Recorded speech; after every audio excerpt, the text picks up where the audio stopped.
Hello, welcome back to History of Wine and the Vine. I'm Emily Kate. Today is going to be a video that has to do with the history of wine as medicine. So first of all, I want to thank everybody for all of the support. It's been really great.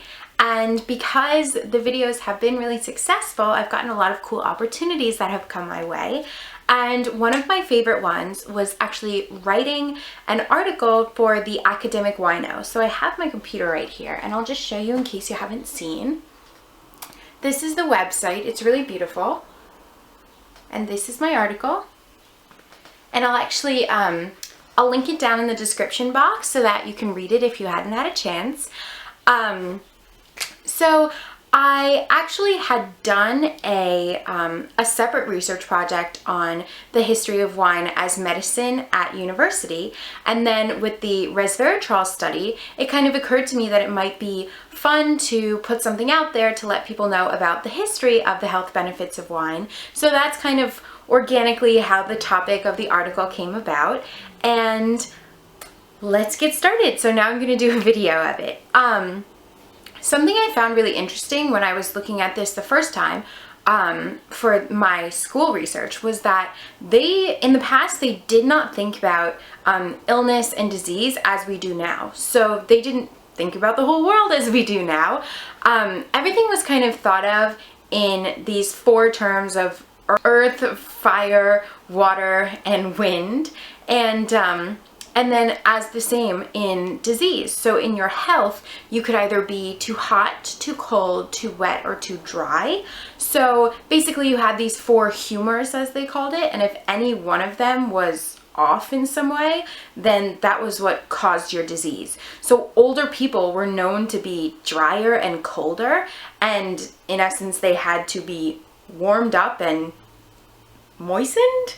So it's an interesting way of looking at disease, and then even more interesting is looking at medicine and how medicine was meant to treat these symptoms in order to make people feel better.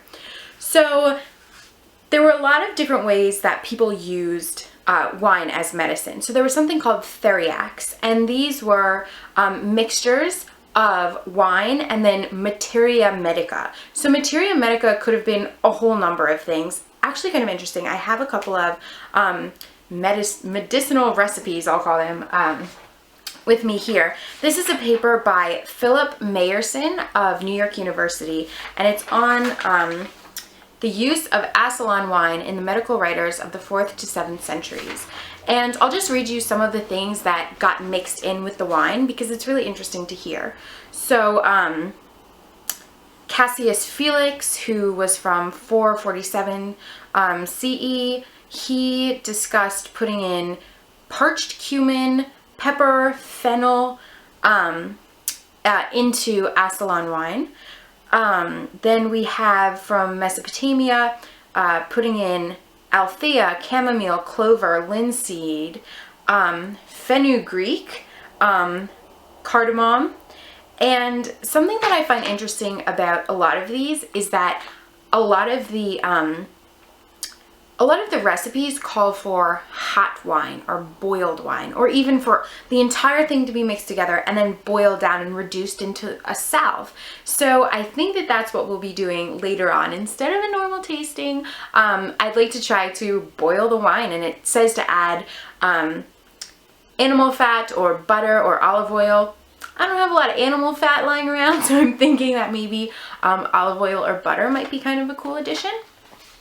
But these traditions go way back. So in 1550 BC, we have something called the Ebers Medical Papyrus, and this was an Egyptian document, and it spoke of a lot of different cures for things, cures for different common illnesses, and it spoke about them with theriacs, so these mixtures of wine and something else.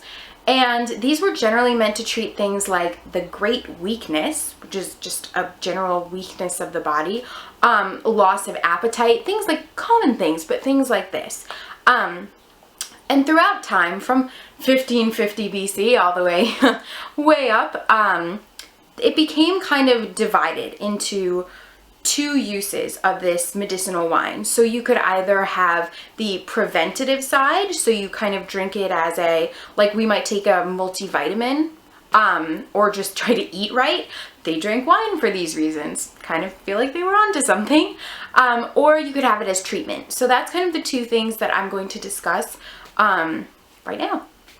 So Rufus of Ephesus, who was a Greek writer in the 1st century AD, he spoke about wine mixtures, so theriacs, wine with materia medica, clarifying the blood, helping to clear obstructions in the liver, and opening veins. And then we have our good friend Cato, who in De Agricultura, which is the book that we normally reference when we talk about Cato, he discussed wine as like a health beverage, like almost as though it was a Gatorade. So he discussed the volume of wine that certain people should have based on their jobs. For instance, he discussed how when you wanted to keep your slaves healthy, you had to give them a lot of wine. So whereas a normal person would be drinking 7 amphora of wine a year, a slave would be drinking 10.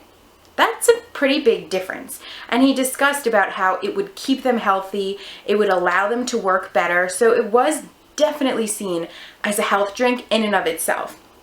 Now on the other end, we have the treatment end. And this is actually pretty interesting as well. So Corippus, who is around 560 AD, he was in Constantinople, and he discussed a lot of different things about Ascalon wine. So what Ascalon wine is a very light, extremely light, very, very, very, very, very light wine, and you'll see why that's important later. A very light wine, white wine, and it was mixed in with this materia medica, and it was seen as just the tip top. It was the best thing that you could have. And for instance, Emperor Julian, his private physician would only use Ascalon wine for him for his theriacs to cure whatever ailments that he might have had. And we actually have also something called De Vinis, and it's by someone named Arnaud de Villanova. And he discusses the theriacs, and he even breaks it down even further. So right now we're talking about Ascalon wine. He broke wine down into, he said, forget about red wine. Doesn't even matter if it has any, if it doesn't have any benefits, health benefits, don't drink it. We're only talking about white wine here. But he kind of broke them up into white and good. So a little bit confusing at first, but let's break it down. So the reason why he was talking about white wine was his code for this Ascalon wine. So this very, very, very light, almost watery substance, not water, still wine, but very, very light. You wouldn't necessarily be super enjoying it to drink, which is why the opposite of white is good, and it's still white wine. And this was known as the best thing to kind of handle the drug that you were putting in it. So this was able to make the properties of the phenol and the cumin and all these things that we discussed earlier to kind of get the most out of these properties was this white wine. Then on the other hand, you had good wine. And good wine was a strong, sweet wine. So still white, we're still talking white. And it was normally clarified to mean Greek wine, and more clarified even further a lot of times to mean Grenache, which is kind of like Vernaccia right now. And this was known to produce good blood and to strengthen weakness. So these things could be, the good wine, so to speak, was used on its own, whereas the white wine was mixed with the drugs of sorts, so these herbal remedies. So the reason why they didn't use this good wine was because they felt it was too powerful. It was just, it would knock you out. If you had it, that the mixture between these herbal remedies as well as this very good, very strong wine was just too much for people to handle. So they did favor this type of Ascalon very light wine. So I hope that you enjoyed this, and I myself am very curious I know people reduce wine when cooking. I'm wondering if it's going to be like that. The next part of this video is going to be seeing what it's going to be like to cook down this wine, because that's something that they did a lot, was to add in honey and butter and olive oil, like I mentioned earlier, and to kind of reduce it and cook it down to be a salve, because it was used as a dressing for wounds. So I'm going to try that right now, and let's go into the kitchen. Okay, welcome to the kitchen. So as you can see, we have a Chianti Classico. That's what I'm going to be using to reduce down to make this ancient salve. And here we just have our honey, a bit of butter, and here is the pot that we'll be cooking in.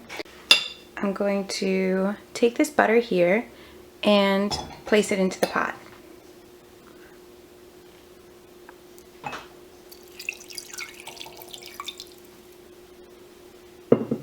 And then I'm just going to put in some honey.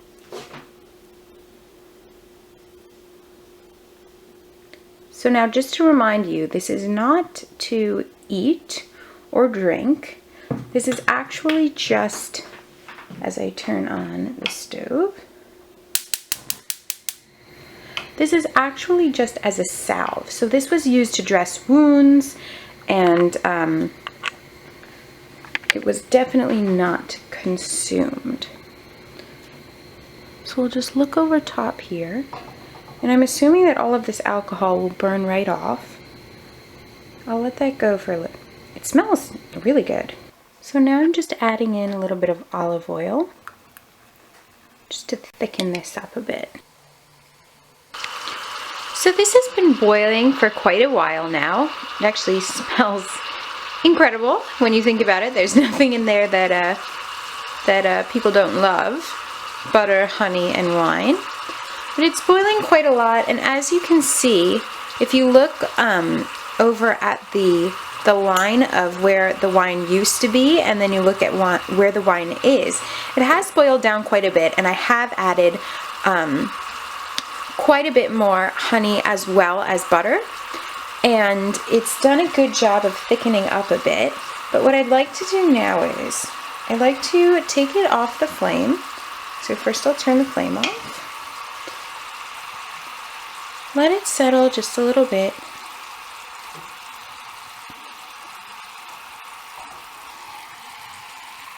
Give you a good look at that. That's something else, isn't it? Then I'm just going to bring it over here. And I'm going to put it into this bowl. Oh, can't you see? It definitely is thick.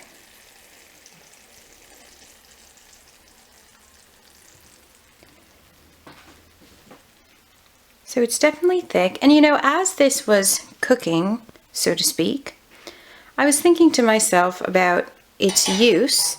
And it was used as a dressing for a wound, as a salve for a dressing. And it just got me thinking that this is actually the perfect thing to use as a salve for a dressing. Because when you think about it, it is inherently extremely clean. Between the boiling that makes it clean and the alcohol that makes it clean, it's a very sterile product, which must have been a bit hard to come by. Way back in history. So here we have it, and as you can see, it's separating a little bit with the olive oil or the butter, whichever part that is, on the top. And on the bottom, I wish you guys were here so you could feel this. You can definitely feel the honey towards the bottom. So it hasn't 100% settled in, but it is definitely a clean substance with which to dress a wound. Okay, so I hope that you enjoyed this episode on the health benefits and medicinal properties of wine, and I hope you enjoyed being in the kitchen with me. So please do check out that article if you're interested. If you enjoyed this video, I guarantee you'll love the article. And I'll link it down in the description box below, and check out the other different blog posts on the Academic Wino, which is the site that the article is on, because it is so amazing. It's really a comprehensive view of everything that's going on in the wine world right now, and it's written from a very educated perspective, and it looks at all the newest things that are happening, so definitely check that out. And if you're not already, run over to Twitter and follow me or like me on Facebook. There's so many wonderful ways to keep in touch and to let you guys know about the new episodes that are coming up. And I think I'm going to try to post a couple more fun midweek things. I know people really like that I've posted a terracotta volute crater, and I'll try to post more things like that. So give me a follow, give me a like, and I will catch you next time. Cheers!